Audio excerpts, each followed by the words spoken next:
जसपुर की धरती पर स्वागत है, जोरदार तालियों का स्वागत करें।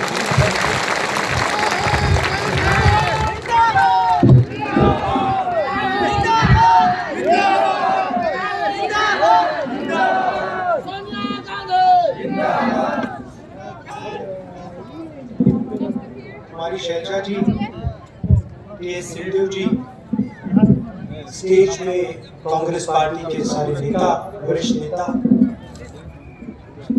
हमारे प्यारे कार्यकर्ता, भाइयों और बहनों, प्रेस के हमारे मित्रों, आप सबका यहाँ बहुत बहुत स्वागत।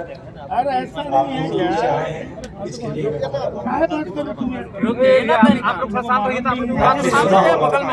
ज्यादा हल्ला मत करो ना। बीजेपी के लोग अपने भाषण में आदिवासियों को वनवासी कहते हैं।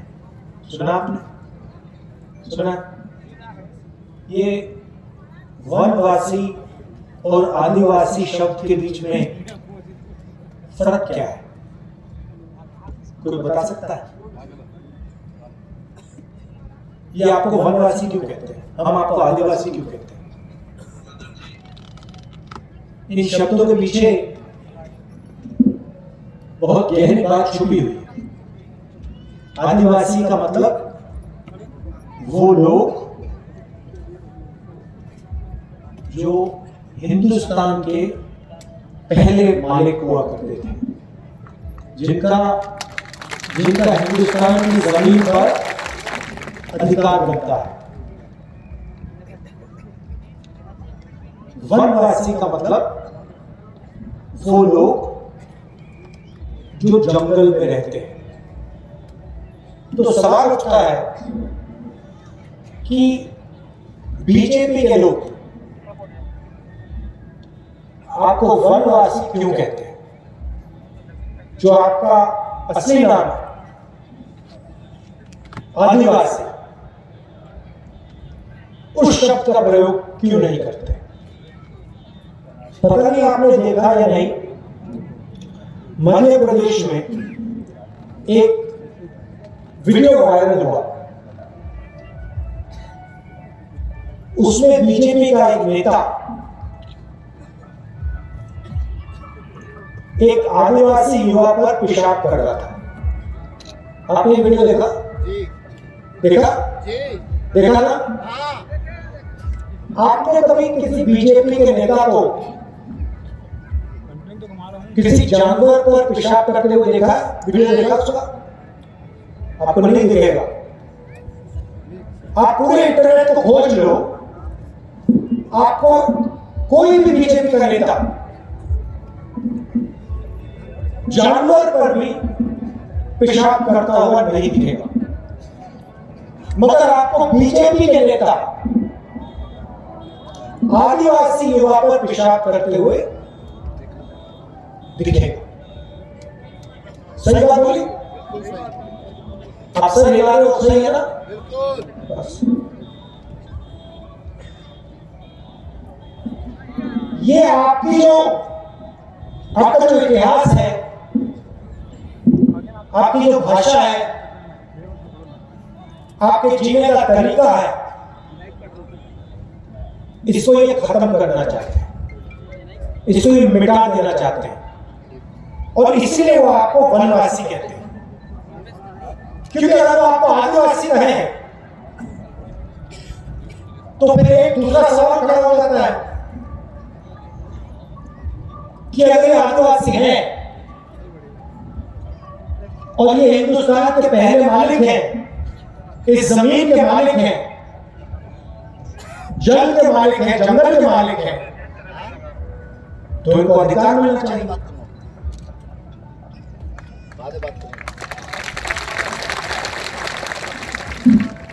अगर आप आदिवासी कहें तो आपको अधिकार देने की जरूरत है। क्यों? क्योंकि आप पहले मालिक थे। ये जो जमीन है, पूरे हिंदुस्तान की जो जमीन है, आदिवासी शब्द का मतलब आप लोग इस जमीन के पुराने पहले मालिक थे।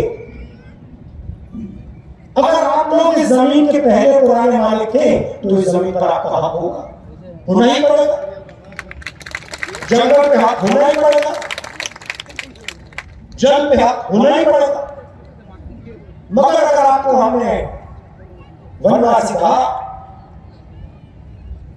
तो आप कभी मालिक ही नहीं थे। आप तो जानवर जैसे जंगल में रहते हो, आपको कोई हक नहीं मिलना चाहिए, आपके बच्चों को कोई शिक्षा नहीं मिलनी चाहिए, आपको स्वास्थ्य सुविधा नहीं मिलनी चाहिए। क्यों? आप तो जंगल में रहते हो, जंगल में जानवर भी रहते हैं, जानवर के लिए कोई अस्पताल नहीं खोलता, जानवर के लिए कोई यूनिवर्सिटी कॉलेज नहीं खोलता, तो फिर वनवासी के लिए क्यों खोले? ये है बीजेपी की सोच। अब दूसरी बात देखिए, 8 से 10 साल 20 साल बाद जंगल गायब हो जाएगा। जंगल कम हो रहा है, ज्यादा कम हो रहा है ना, कम होता जा रहा है, कम होता जा रहा है, कम होता जा रहा है। तो एक दिन आपसे कहेंगे भैया आप हो वनवासी, मगर जंगल है ही नहीं। तो चलो जंगल गायब हो गया, वनवासी और चार भीख मांगो, बड़े बड़े शहरों में जाओ, वहां पे भीख मांगो, किसी के घर में जाके झाड़ पोछा करो।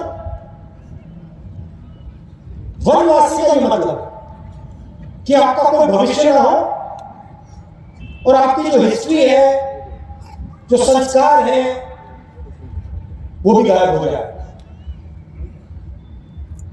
तो ना आपका भविष्य हो, ना आपका बीता हुआ समय। और हम कहते हैं नहीं, हम कहते हैं आदिवासी है, आदिवासी रहेंगे, इनका हक बनता है, जमीन पर हक बनता है, जल पर हक बनता है, जंगल पर हक बनता है। और कांग्रेस पार्टी जो इनका हक है इनको दे के रहेगी। जिंदाबाद। अब मैंने ये बात उठाई, मजे की बात देखिए, मैंने बात उठाई। पहले नरेंद्र मोदी जी अपने भाषण में कहते थे, वनवासी शब्द का प्रयोग करते थे, जहां भी आते थे वनवासी वनवासी वनवासी। अब उनके भाषण देखिए, अब इन्होंने वनवासी कहना बंद कर दिया।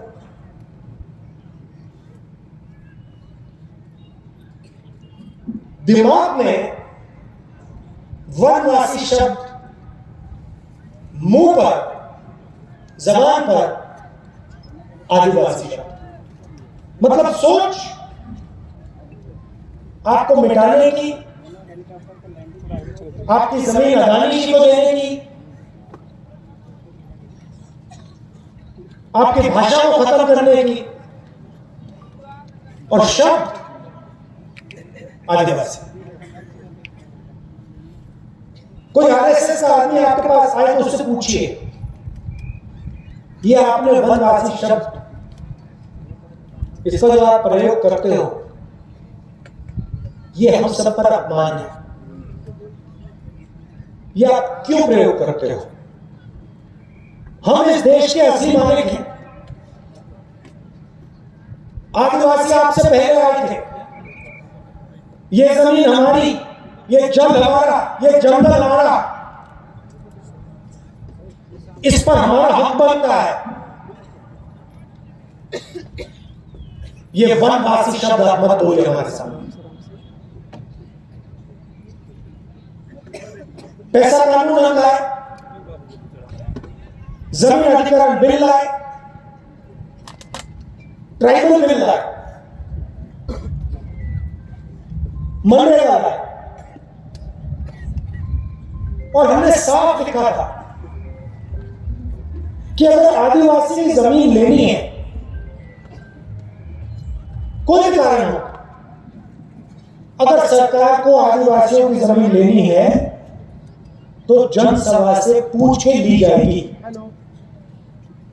आदिवासियों से पूछ के ली जाएगी। अगर आदिवासियों ने मना किया तो कोई शक्ति उनकी जमीन नहीं ले सकते। ये हमने कानून आपको दिया।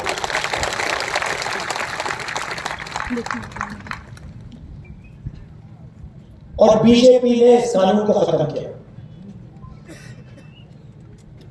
वो कहते हैं जनसभा से कुछ पूछने की जरूरत नहीं, ये जमीन आदिवासियों की नहीं है, जंगल आदिवासियों का नहीं है। वो कहते हैं जल आदिवासियों का नहीं है, हमें जरूरत पड़ेगी तो हम ले लेंगे। हम कहते हैं नहीं, आदिवासियों का है, रहेगा,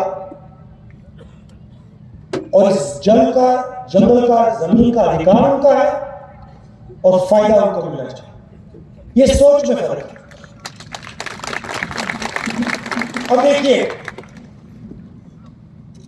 दूसरी बात, देखिए अभी आपके यहां पे नेता ने कहा कि स्वामी आत्मानंद स्कूल सरकार ने खोला है, इंग्लिश मीडियम स्कूल, उसमें हम अंग्रेजी सिखाते हैं, हाई क्वालिटी स्कूल है, सबसे महंगे प्राइवेट स्कूल जितनी बढ़िया यहां पे शिक्षा मिलती है। आप किसी बीजेपी के नेता से पूछे, आप तो कहेंगे देखिए आप ऐसे करिए, आप हिंदी सीखिए, आप छत्तीसगढ़िया मत सीखिए, आप अंग्रेजी मत सीखिए, हिंदी से काम चलाइए। अब मैं आपसे पूछना चाहता हूं, क्या आदिवासी बच्चों को अंग्रेजी सीखनी चाहिए, हाँ या ना? नहीं सीखनी चाहिए? सीखनी चाहिए ना? क्यों सीखनी चाहिए? क्या फायदा है अंग्रेजी का? बताइए, क्या फायदा है अंग्रेजी का? हाँ, मैं बताता हूं आपको। किसी आदिवासी युवा को अगर छत्तीसगढ़ में काम करना है, छत्तीसगढ़ वहां काम करना हो, तो हिंदी चलेगी। और अगर आपको कंप्यूटर का काम करना हो, विदेश जाना हो, विदेशी कंपनी में काम करना हो, कॉल सेंटर में काम करना हो, तो अंग्रेजी चलेगी। अपने बच्चों को सारे के सारे बीजेपी के नेता इंग्लिश मीडियम स्कूल में पढ़ाते हैं। यहां के नेताओं से आप पूछ लो, भैया आपके जो बच्चे हैं कहां पढ़ते हैं, हिंदी मीडियम में पढ़ते हैं, इंग्लिश मीडियम में पढ़ते हैं? सारे के सारे कहेंगे कि भैया हमारे बच्चे तो इंग्लिश मीडियम में पढ़ते हैं। अच्छा, तो आपके बच्चे इंग्लिश मीडियम में पढ़ते हैं, तो आदिवासियों के बच्चे, गरीबों के बच्चे इंग्लिश मीडियम में पढ़े? भाई बहनों, ये चाहते हैं कि आप देश की सबसे अच्छी नौकरियां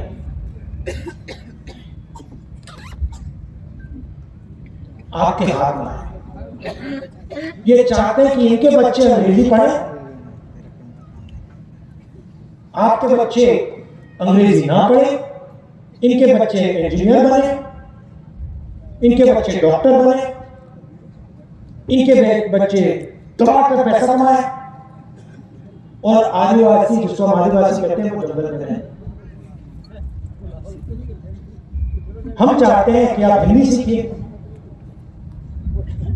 आप छत्तीसगढ़िया सीखिए, आप अंग्रेजी सीखिए, और जो भी आप सपना देखना चाहते हो, इंजीनियर बनने का, डॉक्टर बनने का, लॉयर बनने का, सॉफ्टवेयर कंपनी चलाने का, अमेरिका में जाने का, जो भी सपना आपके बच्चे देखना चाहें उसको पूरा करना।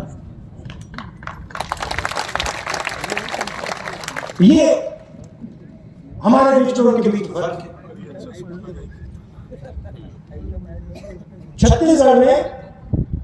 छत्तीसगढ़ के किसान को धान के लिए कितना पैसा मिलता है? कितना मिलता है? रेट क्या है आजकल?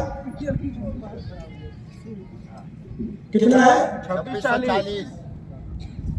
2640। सही। बिल्कुल। हमने वायदा किया था पिछले चुनाव कि 2500 रुपए धान के लिए मिलेगा, किया था आपसे किया था ना? मैंने किया था, वायदा पूरा हुआ। बिल्कुल हुआ। आज 2500 नहीं 2640 मिल रहे हैं। आपने ये तो नहीं कहा कि भैया तो बढ़ा, हमने बढ़ा दिया। और मैं आपको आज से कह रहा हूं कि कुछ ही समय में ये 3000 हो जाएगा।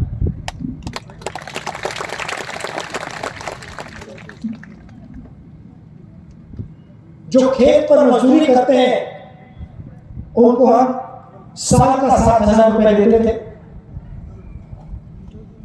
चुनाव के बाद उनको 10,000 रुपए मिलना शुरू हो गया। और लाखों करोड़ रुपए नरेंद्र मोदी जी ने अदानी जी जैसे बड़े से बड़े उद्योगपतियों का कर्जा माफ किया।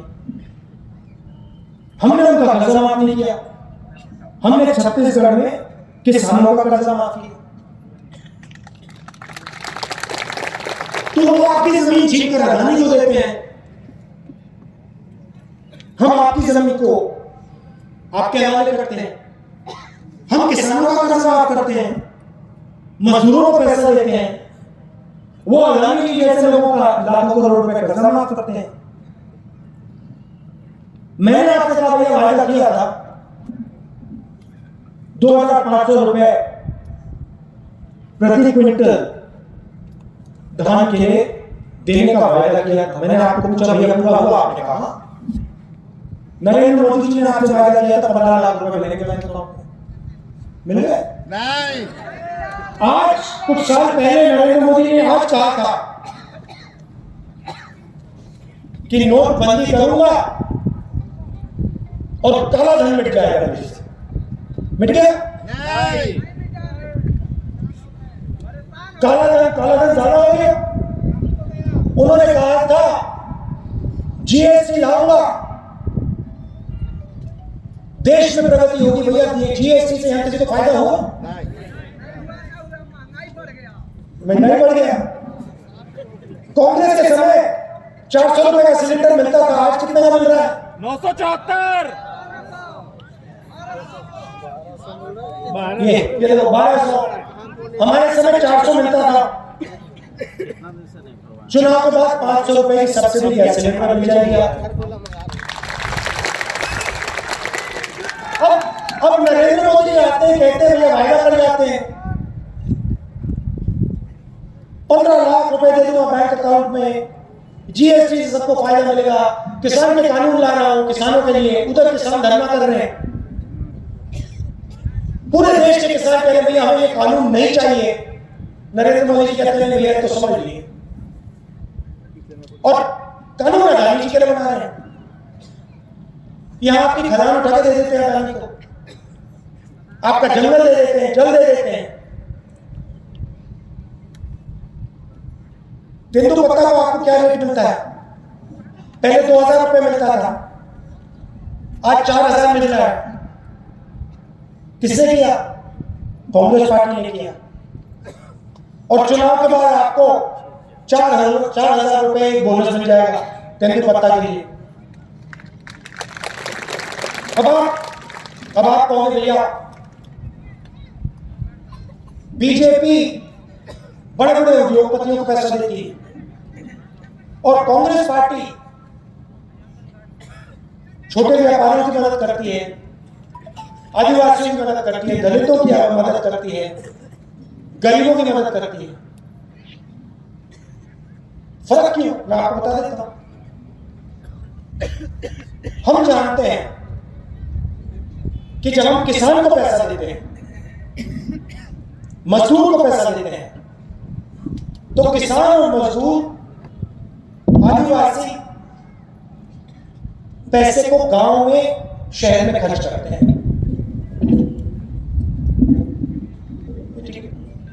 शहर में खर्च करते हैं तो पैसा कहां जाता है? गांव में जाता है, शहर में जाता है, कस्बों में जाता है। हमारी सरकार में हम सीधा का सीधा पैसा गरीबों के हाथ में डालते हैं।